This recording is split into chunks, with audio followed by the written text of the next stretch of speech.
Salut la gang, bienvenue à Radio B52, le podcast décapant, différent de Québec numéro 1. Québec City, Rock City, on passe ça. Night Train au micro. Montréal et Québec. Comme vous voyez ces jours-ci, on parle beaucoup encore une fois, de radio poubelle, de Montréal qui fait de la radio d'une façon, Québec d'une autre façon, par rapport aux tristes événements désolants qui sont passés également. Il y a eu toutes sortes de choses qui ont été dites, qui ont associé la radio à ces malheureux événements-là, etc. Bref, mais je veux dire, ça date pas d'hier là, que Québec puis Montréal, que ce soit pour ce qui est de la radio ou de la télévision ou des journaux ou de paquets d'affaires, du sport, les Nordiques, les Canadiens, etc. Regarde, c'est Montréal et Québec.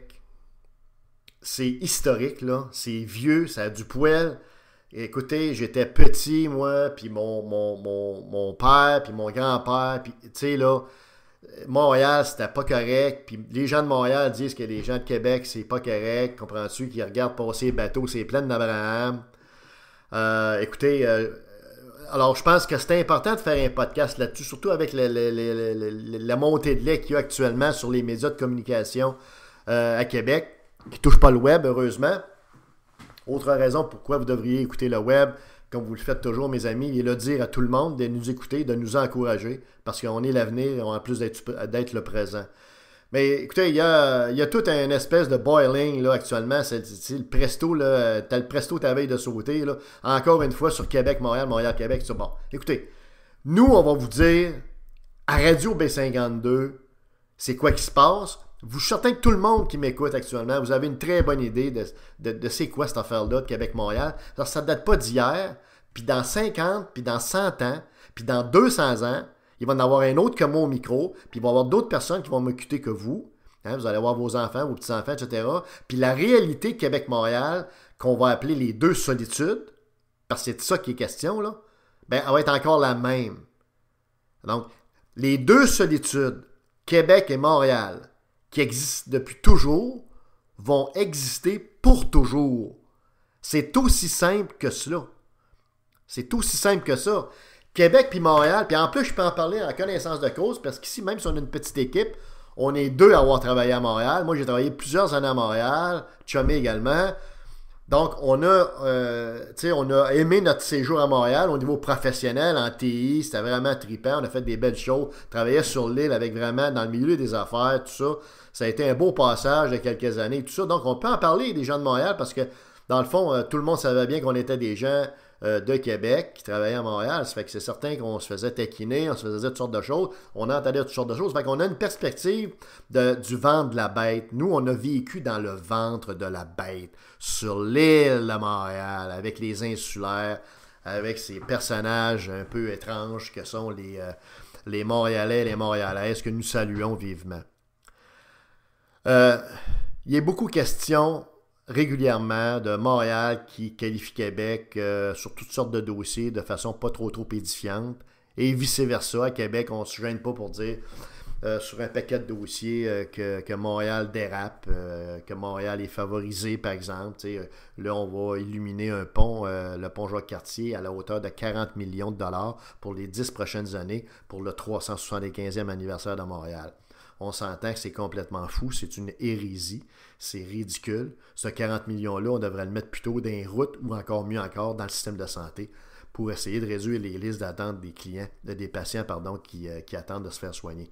Mais Québec et Montréal, que ce soit pour la trash radio qui différencie, qui est qualifiée de trash radio par les gens de Montréal, la radio qui se fait dans la grande région de Québec, ou pour toutes sortes de choses, c'est très simple, c'est deux sociétés distinctes. Les Montréalais, puis la grande région de Montréal, puis je dirais, j'étendrais ça même à Sherbrooke, à Gatineau, tu sais, vraiment toute la région du sud-ouest, puis du sud de la province de Québec, entourant Montréal et ses banlieues, le 450 là-dedans, tout ça, là. Plus évidemment les gens sur l'île, c'est des gens qui sont d'un profil, puis avec des valeurs, une façon de vivre, une façon de voir la vie, et une façon, dans le fond, de consommer leurs loisirs, une façon de voir, par exemple, les médias de communication, que ce soit journaux, télévision ou radio, complètement différente d'ici à Québec, par rapport à notre façon, à nous à Québec, de voir les choses. Et c'est irréconciliable.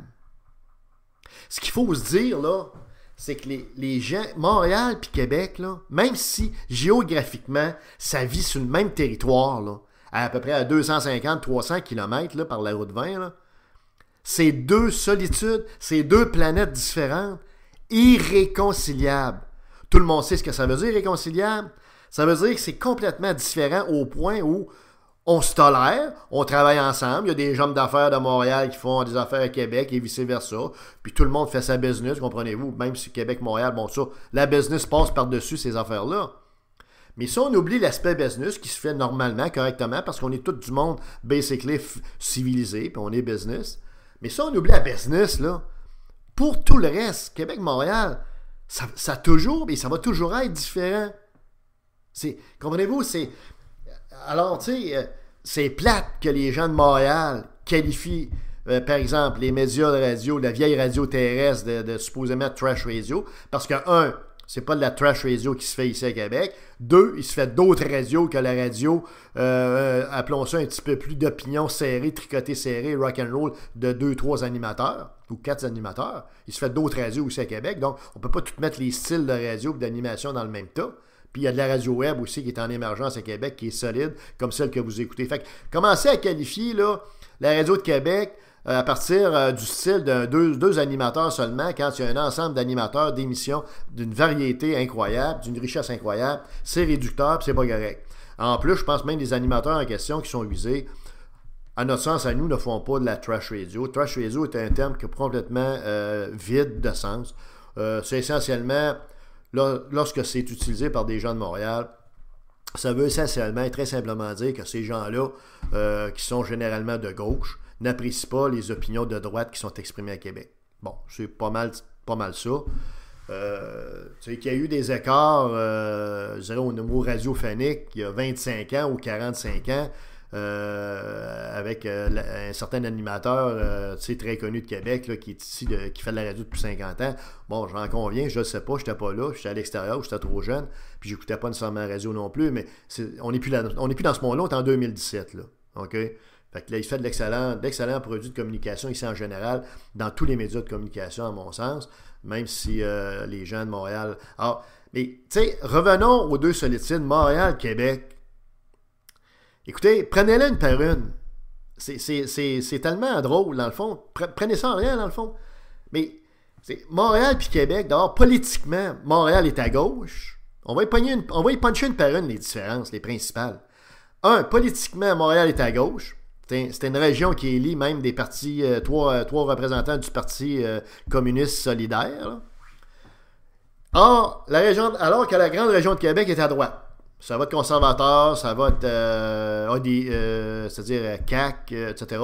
Donc, Québec est une région conservatrice dans ses valeurs, deuxièmement. Hein, deuxième différence. Alors qu'on est plus, je dirais un peu plus olé, rock'n'roll, libéral, je dirais, en termes de valeurs à Montréal. Deuxième différence. Donc, c'est pas bien compliqué. Troisièmement, au niveau démographique, ça ne prend pas un doctorat là-dedans pour comprendre que quand tu arrives à Montréal, tu arrives dans un milieu, dans une société multiculturelle. OK? Tu croises des gens de toutes sortes de races, de toutes sortes d'ethnies, pas juste des Québécois blancs qui parlent français ou anglais. C'est multiculturel. Donc, c'est une ville, Montréal, qui est à l'image des grandes villes de Toronto puis des grandes villes américaines. Quand vous allez à New York, à Chicago, à LA ou à Miami, peu importe. C'est une ville multiculturelle. Montréal, alors, tandis que Québec, c'est francophone, blanc, à 90-95%, OK? Puis c'est ça. Alors, vous n'êtes pas dans le même milieu. Là. D'un côté, tu as une ville francophone, qui est, tu sais, bon. Puis de l'autre côté, tu as une ville anglophone et francophone. Mais ça parle beaucoup anglais. C'est une autre différence, ça. Quand on a travaillé à Montréal, puis des gens, si vous avez travaillé à Montréal ou d'autres personnes que vous connaissez ont travaillé à Montréal, vous savez très bien, on travaille en anglais la moitié du temps, puis des fois pendant toute la semaine, tout dépendant de ta job, puis c'est qui ton employeur, tu sais. Mais tu travailles pour des grosses banques, tu travailles pour des grosses institutions bancaires qui ont des head office à Toronto ou des head office aux États-Unis ou tout ça, on comprendra que c'est en anglais que ça se passe, tu sais.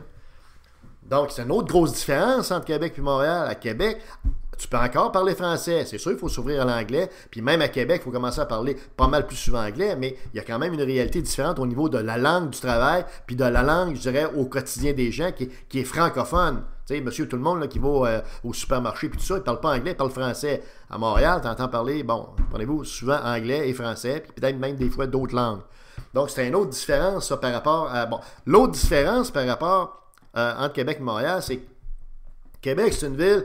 C'est un mix, c'est une ville administrative avec le Parlement, avec un gouvernement, mais aussi avec un secteur privé qui prend de plus en plus de place, qui est en croissance, et ça, c'est une très bonne nouvelle.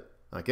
Donc, mais il reste que tout de même, il y a un noyau fort de fonctionnaires, de fonction publique, d'administration publique, qui est normal, qui vient avec la présence du gouvernement. Or, qu'à Montréal, il n'y en a pas de gouvernement. On a des cabinets fantômes parce que souvent les ministres sont montréalais et ils tiennent leur réunion à Montréal parce qu'ils ne veulent rien savoir de Québec. Ça, c'est une autre chose.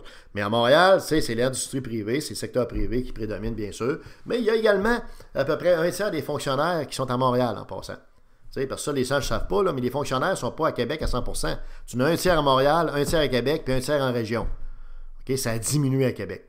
Mais il reste néanmoins que c'est une différence de configuration dans les deux villes. Tu as une ville gouvernementale et statique quand même, qui est mixée avec du privé, tandis que de l'autre bord, ben, tu n'as pas le gouvernement, puis tout ça. Bon, c'est une autre différence. Une autre différence au niveau économique, c'est que depuis 15 ans, la ville de Québec, même si en nombre, on est plus petit, on est plus prospère que la ville de Montréal. Ça ne veut pas dire que le revenu moyen des gens au salaire les plus élevés est plus élevé à Québec qu'à Montréal, c'est pas vrai. Mais le revenu disponible, le revenu net disponible depuis 2 ans, en tout cas, à Québec, est plus élevé que celui de Montréal. Et ça, c'est une statistique très importante. Parce que ça, c'est le revenu disponible, c'est l'argent qui vous reste dans vos poches. Ben, il en reste plus aux gens de Québec, en moyenne, qu'aux gens de Montréal. Donc, l'économie de la ville de Québec, la région de Québec, grimpe, est en croissance continue. OK? Tandis que celle de Montréal vivote, puis est en léger déclin, il en arrache. OK? Le taux de chômage ici est toujours autour de 4,2, 4,5. On est pratiquement au plein emploi. Le plein emploi, c'est à peu près 4. Tandis qu'à Montréal, c'est 7, 8, 9, puis des fois plus. Donc, ils ont beaucoup plus d'assistés sociaux, beaucoup plus de chômage à Montréal. Donc, on n'est pas dans la même vitalité économique, même si vous avez un plus grand nombre de restaurants et des grandes tours à bureaux à Montréal qu'à Québec. Il ne faut pas se fier là-dessus. OK? C'est ce qui est important, c'est l'argent qui nous reste dans nos poches, c'est notre standard de vie réel. Là-dessus, il y a une différence également. Le sol migratoire entre les deux villes, pour la première fois depuis 2 ans, est favorable à Québec. C'est-à-dire qu'il y a plus de monde qui viennent de Montréal vivre à Québec que l'inverse. C'est nouveau, ça, depuis 2 ans. Donc, on voit qu'il y a comme un chiffre, là, les gens commencent à quitter Montréal pour venir vivre à Québec, sachant qu'il y a de l'emploi, sachant qu'ils vont se trouver une job, même si ce n'est pas une job à 150 000 ou à 200 000, il y a mieux d'en avoir une à 75 000 ou à 50 000 puis travailler que de ne pas en avoir en cherchant une à 175 000 qu'ils n'auront pas. OK? Fait que ça, c'est une autre différence ça, qui est notable comme tel. T'sais. Au niveau sportif, on ne se le cachera pas. Vous le savez, les gens à Québec n'ont pas nécessairement une très, très grande opinion du Canadien de Montréal, malgré leur succès passé, historique, d'un lointain passé. Puis les gens de Montréal, bien évidemment, eux autres, c'est le Canadien. Le sport se résume à une chose, le Canadien de Montréal. Puis ils sont vraiment meilleurs que ça. Puis c'est bien correct. C'est parfait d'être passionné là-dedans. Il n'y a aucun problème avec ça. T'sais. Donc, Québec puis Montréal, au niveau de la radio, dernier élément, au niveau de la radio, c'est 2 mondes différents. D'un côté, tu as de la radio en cacane, beaucoup plus la radio entertainment, spectacle, avec des humoristes qui sont engagés. Donc, ce qui est important à la radio de Montréal, c'est d'avoir un gros nom, un connu, tu sais, qui va faire une émission de radio, qui va rire, même si c'est pas drôle, là, tu sais, puis qui va faire haha, puis tout ça. Puis, tu sais, de la radio, là, un petit peu, je dirais, mid-range, là, un petit peu insignifiante, tant qu'à moi, là. Mais c'est la radio qui plaît à Montréal avec un peu de musique, tout ça. Donc, ici à Québec, on a des artisans de la radio, des gens qui font de l'opinion, assez tranchée, assez rock'n'roll. Fait qu'on on est dans 2 univers complètement différents. Là. Quand vous ouvrez la radio à Montréal le matin versus à Québec, je vous le dis, là, moi, c'est le jour et la nuit. T'sais. Mais ça plaît à Montréal, c'est dans le beat de Montréal. Le beat est très différent avec Québec. Là, je viens de vous résumer toutes les différences principales entre Québec et Montréal. Fait que c'est pas juste la radio, poubelle ou quoi que ce soit. C'est un monde de différence. OK? Et en passant, ça va demeurer longtemps, comme je le disais en début de podcast. OK? Et en terminant, tous ceux qui sont péquistes, socialistes, indépendantistes, qui veulent séparer le Québec là, du Canada, ben pour ça, il ne faudrait pas qu'il y ait deux solitudes.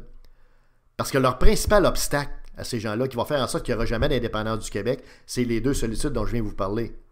En plus du fait que la grande région de Québec ne veut plus rien savoir de la gauche, du Parti québécois, puis des idées socialistes, puis de l'interventionnisme étatique, puis du gouvernement qui est dans nos culottes. Mais les deux solitudes en question, ça fait en sorte que les gens de Québec n'accepteraient jamais d'être dans le même pays avec les gens de Montréal, et probablement vice-versa. Okay? Ça déplaît énormément ce que je dis là à bien des politiciens qui voudraient qu'on se tienne tous par la main à faire une dynamique de groupe, puis à gambader dans les champs avec un petit parapluie, comprends-tu, en chantant Mary Poppins. Mais c'est pas le cas. C'est deux solitudes, Québec-Montréal, profondes, historiques, au niveau sociologique, économique, culturel, à tous les niveaux. Et c'est même des fois très opposé, complètement opposé, et ça va demeurer longtemps et pour toujours. Alors qu'on se prenne pour dit. Alors, pour ce qui est de la radio, peut-être que les gens de Montréal devraient modérer leurs propos, puis regarder les choses avec un peu plus de hauteur, un peu plus d'objectivité, de façon un petit peu plus édifiante, plutôt que de se donner en ridicule comme ça, en répétant des choses qu'ils entendent aux États-Unis et qui, sur la Trash Radio, qui n'a aucune commune mesure avec ce qui se fait ici à Québec. C'était Radio B52, Night Train au micro.